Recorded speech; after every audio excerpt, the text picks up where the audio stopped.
اعوذ باللہ من الشیطان الرجیم بسم اللہ الرحمن الرحیم۔ السلام علیکم ویورز، میرے آج کے ویلاگ کا موضوع ہے برکت۔ ویورز، برکت سے متعلق ہم میں سے اکثر کے ذہنوں میں ایک کانسیپٹ ہے، اور وہ کانسیپٹ یہ ہے کہ ہم برکت کو افزائش یا زیادتی سمجھتے ہیں۔ یقیناً یہ بھی ہے، لیکن خالی افزائش یا زیادتی کا نام برکت نہیں ہے۔ برکت ہے کسی بھی شے میں سے اس کا خیر اور اس کی بھلائی کا برآمد ہونا یا نکلنا۔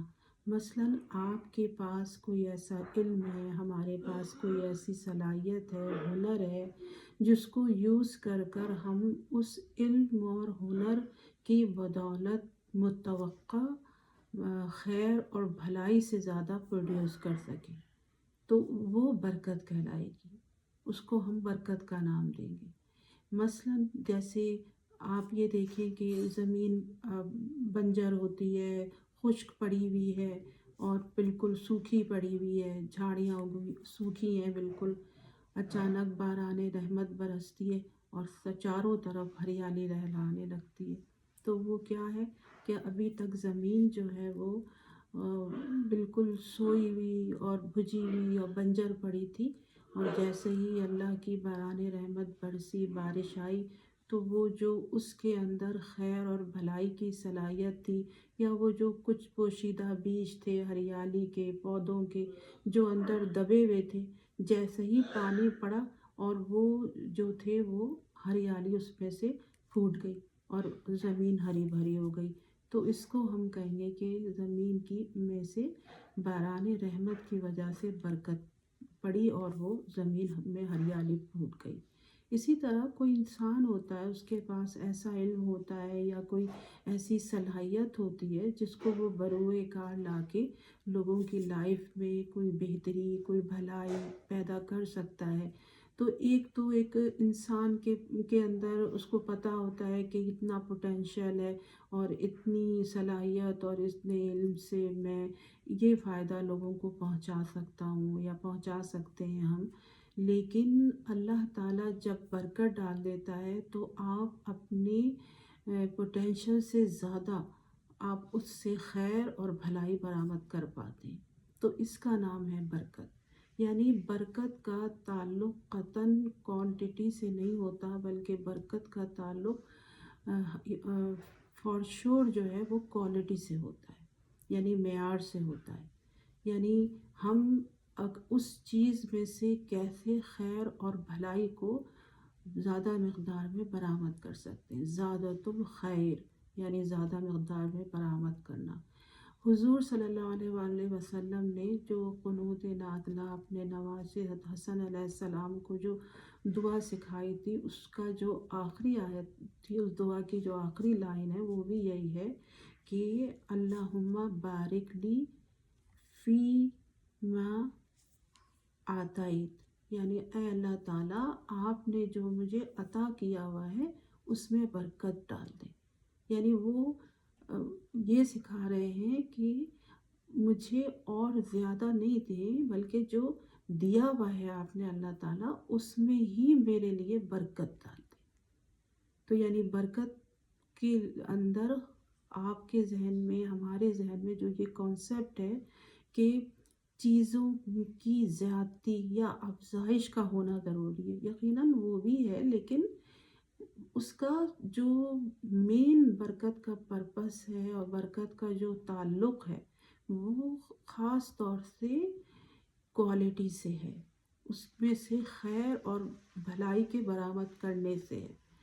اور ہمیں اللہ تعالیٰ نے قرآن میں برکت حاصل کرنے کا جو سب سے آسان نسخہ انسانوں کو بتایا ہے وہ کیا ہے؟ وہ یہ ہے، سورہ ذاریات کی آیت نمبر 22 میں اللہ تعالیٰ فرماتے ہیں کہ اور وہ لوگ جو ایمان کے ساتھ تقوی اختیار کرتے ہیں ان کے لیے آسمان اور زمین سے برکت کے دروازے کھول دیے جاتے ہیں۔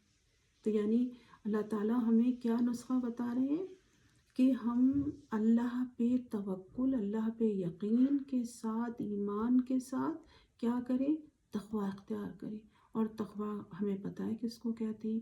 تقوی کیا ہے؟ اپنے ہر عمل کو اللہ سے ڈرتے ہوئے انجام دینا، یہ ہے تقوی. تو جب ہم انسان جو ہیں وہ اس طور پہ اپنی زندگی گزاریں تو اللہ تعالیٰ ہمارے لیے کیا کریں گے؟ آسمانوں اور زمین سے برکتوں کے دروازے کھول دیں گے. اور اس کا ثبوت ہمیں حضور صلی اللہ علیہ وآلہ وسلم کی زندگی میں بہت زیادہ بہت دفعہ مختلف مقامات پہ ہمیں ملتا ہے.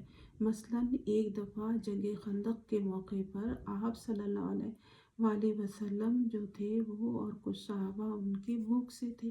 بہت دنوں سے ظاہری بات ہے پیٹ بھر کے کھانا نہیں کھایا تھا، لوگ بھوکے تھے.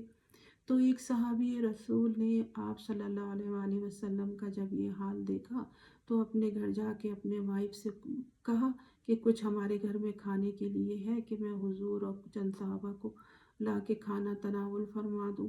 تو انہوں نے کہا کہ ہاں ہمارے پاس 4-5 لوگوں کا کھانا ہے، آپ لے آئیے حضور کو. تو وہ صحابی گئے اور انہوں نے حضور صلی اللہ علیہ وآلہ وسلم سے کہا کہ آپ اور 4-5 اور صحابی چل کے ہم میرے گھر میں کھانا تناول فرما لیں. تو آپ صلی اللہ علیہ وآلہ وسلم نے اس موقع پہ کھڑے ہو کے کہا کہ یا اہل خندق فلاں فلاں صحابی نے ہمیں اپنے گھر میں طعام کے لیے مدعو کیا ہے تو ہم سب چلیں گے. تو جب وہ صحابی رسول نے سنا تو وہ گھبرا گئے کہ ہمارے گھر میں تو صرف 4-5 لوگوں کا کھانا ہے، حضور نے پورے اہل خندق کو دعوت دی تھی. تو انہوں نے آ کے اپنی وائف سے بتایا تو ان کی وائف نے کہا رے یہ کیا کر دیا ہو، تو میں ہمارے گھر میں تو. لیکن حضور نے ان صحابی سے کہا تھا کہ جب تک میں گھر میں نہ آ جاؤں آپ اپنی ہنڈیا کا ڈھکن مت کھولیے گا. تو ان صحابی نے وائف کو یہ بتا دیا. خیر حضور تشریف لائے. آپ نے گھر آنے کے بعد ان کی ہنڈیا میں اپنے لعاب دہن میں سے چند قطرے جو تھے اس میں شامل کرے. تو اس کے بعد وہ بیٹھ گئے. ان صحابی رسول کا یہ فرمان ہے، یہ بتایا کہ جتنے لوگ تھے 500-600 جتنے بھی لوگ تھے سب نے کھانا کھا لیا اور کھانا اس ہنڈیا میں جوں کا توں موجود رہا. تو یعنی یہ ہے برکت، یعنی اس میں حضور کی نسبت سے اللہ نے ایسی برکت ڈال دی کہ وہ کھانا اتنے لوگوں کی بھوک کو مٹانے کے باوجود بھی اس میں قائم رہا. اور برکت کے جو معنی ہیں وہ ہیں ٹو ریمین، یعنی قائم رہنا. اسی لیے جو عرب تھے جب وہ اپنے اونٹوں کو بٹھاتے تھے تو کہتے تھے برکت البعیر، یعنی اونٹ جو ہے وہ بیٹھ چکا ہے، سٹ ڈاؤن ہو چکا ہے. جب اونٹ ایک دفعہ بیٹھ جائے تو وہ پھر بہت دیر تک اسی جگہ پہ بیٹھا رہتا ہے. تو اس لیے وہ کہتے تھے برکت البعیر، یعنی اونٹ بیٹھ گیا. اسی طرح جو پانی کے چھوٹے چھوٹے جواہر ہوتے تھے یا کہیں پہ پانی اکٹھا ہے، چشمہ تھا ہے، تو اس کو بھی وہ لوگ برکہ کہتے تھے، یعنی وہاں پہ پانی جمع ہے، جمع رہے گا، یعنی ٹو ریمین، دیر تک بیٹھے قائم رہنا. تو اس لیے برکت کا ایک مطلب یہ بھی ہے کہ جو چیز ہے وہ اس میں سے اس کی بھلائی اور خیر بھی زیادہ سے زیادہ برآمد ہوتا ہے اور وہ قائم بھی رہتی ہے، یعنی موجود بھی رہتی ہے. تو یہ ہے برکت. اسی طرح ایک دفعہ آپ صلی اللہ علیہ وآلہ وسلم صلح حدیبیہ کی طرف جا رہے تھے، حدیبیہ کی طرف عمرہ کرنے کے لیے. تو آپ کے ساتھ کافی صحابی بھی تھے. تو جب آپ جانے لگے تو راستے میں سب کو پانی کی ضرورت پڑی پینے کی یا وضو کرنے کے لیے. تو انہوں نے حضور سے کہا کہ پانی تو کم ہے، پانی نہیں ہے. تو آپ صلی اللہ علیہ وآلہ وسلم نے ان سے کہا سب سے کہ جس کے پاس جو بھی پانی ہے وہ سب لے آئیں اور ایک کنستر میں جمع کر دیں. تو سب لوگ لائے تو ایک چھوٹے سے کنستر میں سب کا پانی اکٹھا کر دیا. آپ صلی اللہ علیہ وآلہ وسلم نے اس میں اپنے دونوں ہاتھ ڈالے تو آپ کچھ اس میں آتا ہے صحیح بخاری کی اس میں حدیث میں کہ آپ کی انگلیوں سے ایسے پانی کے چشمے جاری ہو گئے کہ لوگوں نے اس سے وضو بھی کیا، پیا بھی، اور پھر بھی پانی اس کنستر میں جوں کا توں تھا وہ قائم رہا. تو یہ ہے برکت، اس کا نام ہے برکت. ویور برکت ہماری زندگی سے متعلق، ہماری زندگی میں جتنی بھی جہتیں ہیں، مثلاً ہمارے تعلقات ہوں، ہمارے رزق سے متعلق، چاہے ہم نوکری کر کے کما رہے ہوں یا ہم کوئی کاروبار کر رہے ہوں، اس صورت میں بھی رزق کما رہے ہوں اپنا، پھر یا یہ کہ ہم اپنی عمروں میں درازی عمر چاہتے ہیں، تو ان سب جہتوں کے لیے ہمارے نبی پاک صلی اللہ علیہ وآلہ وسلم کی احادیث سے ہمیں یہ ثبوت ملتے ہیں کہ ہم کیسے ان چیزوں میں برکت حاصل کر سکتے ہیں۔ ایک دفعہ حضور صلی اللہ علیہ وآلہ وسلم نے ایک صحابی رسول ہیں حضرت عروہ رضی اللہ تعالیٰ عنہ، ان کو ایک دفعہ ایک دینار دیکھ کے کہا کہ یا عروہ، آپ اس ایک دینار سے ایک شیپ خرید کے لے آئیے۔ حضرت عروہ رضی اللہ تعالیٰ عنہ بازار گئے، آپ نے کچھ بارگیننگ وغیرہ کری اور کسی طرح ایک دینار سے بجائے ایک شیپ لینے کے آپ نے اس سے 2 شیپ خریدے اور چل دیے وہاں سے حضور کے پاس آنے کے لیے۔ ابھی آپ آدھے راستے تک پہنچے تھے کہ ایک کوئی صاحب جا رہے تھے، انہوں نے ان سے پوچھا کہ یہ شیپ آپ بیچیں گے؟ تو انہوں نے کہا کہ ہاں، کیا تم دام دو گے؟ تو کسی طرح بات چیت کرنے کے بعد معلوم چلا کہ انہوں نے ان سے وہ ایک شیپ اس میں سے 1 دینار میں خرید لیا اور حضرت عروہ کو 1 دینار بھی دے دیا، شیپ لے کے چلے گئے۔ اب حضرت عروہ علیہ السلام جو تھے وہ آئے حضور صلی اللہ علیہ وآلہ وسلم کے پاس اور ان کو وہ دینار بھی واپس کیا اور جو شیپ تھا وہ بھی دے دیا۔ تو حضور صلی اللہ علیہ وآلہ وسلم نے ان سے کہا کہ اے عروہ، یہ کیا؟ تو انہوں نے کہا، انہوں نے پورا واقعہ بتایا کہ میں نے اس طرح ایک شیپ سے 1 دینار سے 2 شیپ خریدے، ایک شیپ پھر بعد میں 1 دینار میں بیچ دیا، تو اس طرح یہ دینار بھی آ گیا اور یہ آپ کا شیپ بھی آ گیا۔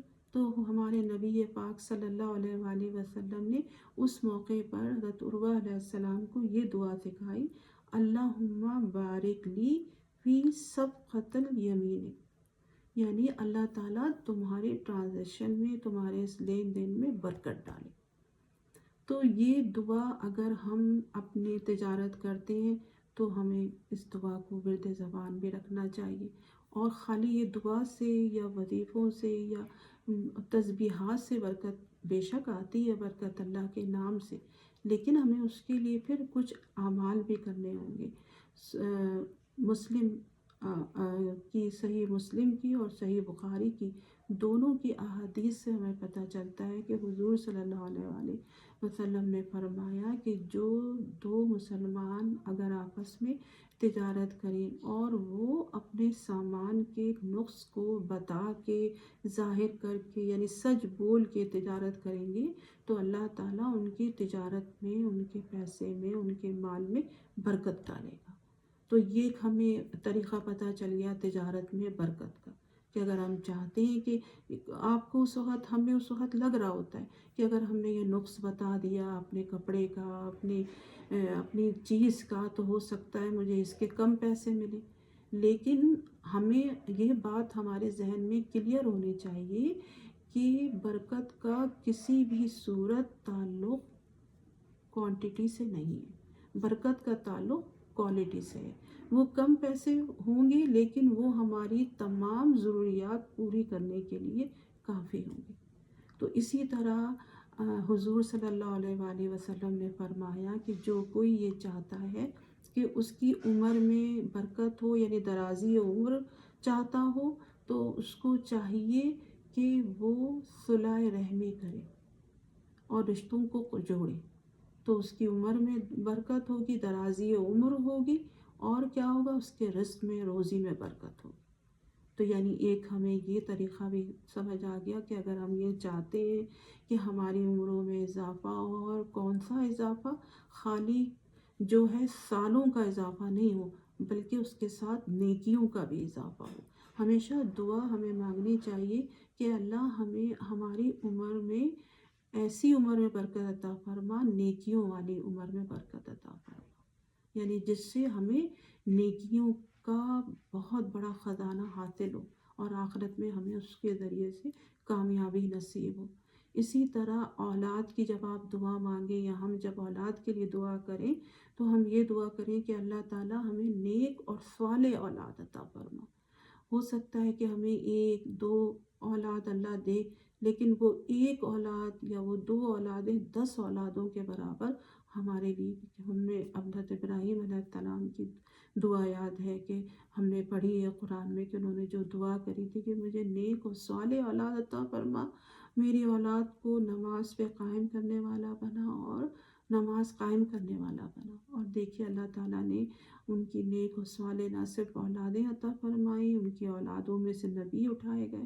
ہمارے آخری نبی حضرت محمد صلی اللہ علیہ وآلہ وسلم آپ کی ہی اولاد میں سے ہیں، آپ کے ہی نسل میں سے اٹھائے گئے۔ اور دیکھیے کہ آج آخری رہتی دنیا تک خانہ کعبہ ان کی اولاد نے تعمیر کیا، اور ہم سب اس کی زیارت کے لیے جاتے ہیں۔ ہم سب درود شریف میں آپ کے اوپر بھی صلوات اور برکتیں بھیجتے ہیں۔ دن میں 5 نمازوں میں کتنی بار ہم درود شریف پڑھتے ہیں اور ان کے اوپر برکتیں بھیجتے ہیں، حضرت ابراہیم علیہ السلام پہ اور ان کی آل کے اوپر۔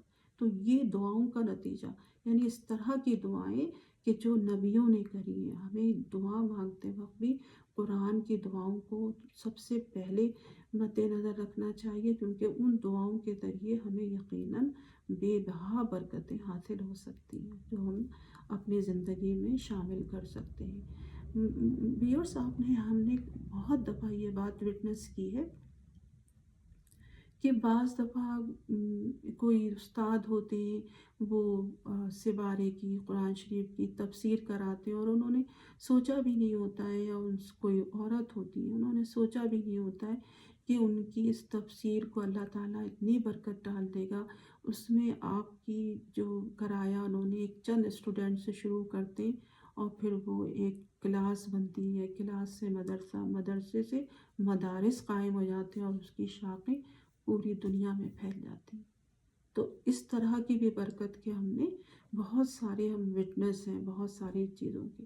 برکت اصل میں نام ہے، آپ خلوص نیت سے، ایمانداری کے ساتھ جب کوئی کام اللہ کی رضامندی سے، حلال طریقوں سے شروع کرتے ہیں تو اس میں یقیناً اللہ تعالیٰ اپنی برکتیں شامل کرتا ہے۔ اسی طرح حکم ہوتا ہے کہ جب آپ، حدیث میں ہے کہ جب آپ گھر میں داخل ہوں تو بسم اللہ پڑھ کے دروازے سے داخل ہوں، اور سب سے پہلے سلام کریں، چاہے گھر میں کوئی ہو چاہے کوئی نہ ہو۔ تو اس سے کیا ہوتا ہے، گھر کے رہنے والوں میں آپس میں برکتیں آتی ہیں۔ اسی طرح ایک صحابی نے فرمایا کہ میں مسجد میں بیٹھا ہوا قرآن شریف پڑھ رہا تھا، تو میں نے دیکھا کہ آسمان سے ایک روشنی میرے کلام پاک تک آئی، اور جب میں رک گیا اس کو دیکھنے کے لیے تو وہ اوپر چلی گئی۔ تو آپ صلی اللہ علیہ وآلہ وسلم نے فرمایا کہ وہ اینجلز تھے، فرشتے تھے، جو آسمان سے قرآن کی تلاوت سن کے نیچے اتر رہے تھے، اور ان کے ساتھ سکینت اترتی فرشتوں کے ساتھ جب ہم قرآن پڑھتے ہیں۔ تو ہمیں کیا پتہ چلا کہ اگر ہم چاہتے ہیں ہمارے گھروں میں سکینت اترے، اللہ کے، ظاہر بات ہے فرشتے آئیں گے تو برکت لے کے آئیں گے ہمارے گھروں میں۔ تو ہمیں اپنے دن میں روزانہ قرآن کو کھولنا، چاہے تلاوت کریں، چاہے معنی کے ساتھ پڑھیں، چاہے تفسیر کے ساتھ پڑھیں، چاہے غور و فکر و تدبر کریں قرآن پہ، لیکن روزانہ قرآن کے ساتھ جڑنا ہمارے لیے برکت کا باعث ہوگا، برکت اس سے ہمیں حاصل ہوگی، برکت کا ذریعہ بنے گا ہمارے لیے۔ اسی طرح حضور صلی اللہ علیہ وآلہ وسلم کی دعا ہے کہ اے اللہ تعالیٰ میری امت کے لیے صبح میں برکت ڈال، میری امت کے لیے صبح میں جو ہے وہ برکت ڈال۔ تو اگر ہم یہ چاہتے ہیں کہ ہمیں اپنے دن کے کاموں میں، دن کے تمام معاملات میں برکت حاصل ہو، تو ہمیں اپنے دن کا آغاز صبح سے کرنا چاہیے، صبح سویرے سے۔ اور صبح سویرے اس سے زیادہ بہترین آغاز کیا ہو سکتا ہے کہ ہم صبح فجر کی نماز پڑھیں، اور جو مرد ہیں وہ باجماعت پڑھیں، خواتین گھر میں پڑھیں، گھر میں پڑھنے کے ساتھ قرآن کی تلاوت بھی کریں، صبح اٹھ کے جتنا بھی ہم آسانی سے پڑھ سکتے ہیں پڑھیں، خضوع اور خضوع کے ساتھ۔ تو اس سے ہمارے اس دن کے تمام کاموں میں انشاءاللہ تعالی برکت حاصل ہوگی، ہمیں برکت ملے گی۔ تو یہ چند ایسی ہمارے جو ہے طریقے ہیں، اگر ہم ان کو اپنائیں تو ہمیں اللہ تعالیٰ کی طرف سے ہمارے کاموں میں، ہمارے رزق میں، ہماری اولاد کے کنڈکٹ میں، اور ہمارے تمام جو ضروریات زندگی ہیں اس کے اندر ہمیں برکتیں حاصل ہو سکتی ہیں۔ تو ویورس یہ سمجھ لیے اب یہاں پہ ہمیں یہ اچھی طرح ذہن نشین ہو جانا چاہیے کہ برکت نام ہے بھلائی اور خیر کے برآمد ہونے کا۔ اس کا تعلق قطعی طور پہ جو ہے وہ کوانٹٹی سے نہیں ہے، بلکہ اس کا یقینی طور پہ تعلق کسی بھی شے میں سے اس کی بھلائی اور خیر برآمد ہونا، یعنی اس کی کوالٹی، یہ ہے برکت۔ تو ویئرس مجھے امید ہے کہ آپ لوگوں کو میرا یہ ویلاگ پسند آیا ہوگا۔ اگر آپ کو پسند آیا ہے تو آپ لائک کریں اس کو اور شیئر کریں، اور میرے چینل کو بھی سبسکرائب کروائیں آپ۔ انشاءاللہ نیکسٹ ٹائم ایک نئے موضوع کے ساتھ حاضر ہوں گی، تو اس وقت تک کے لیے اجازت دیجیے۔ اللہ حافظ۔